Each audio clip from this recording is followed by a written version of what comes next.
Welcome back to another technical deep dive here in the debug zone.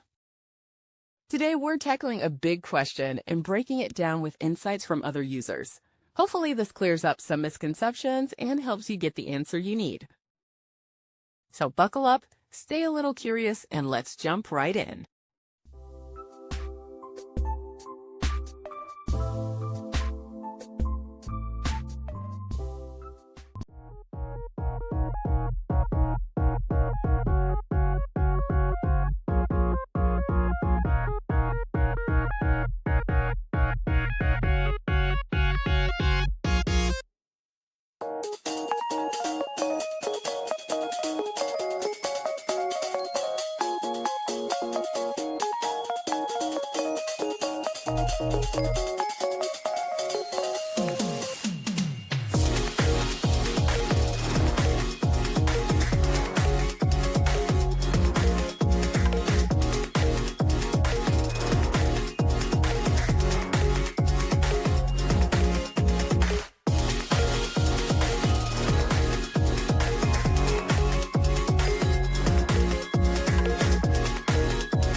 And that's a wrap.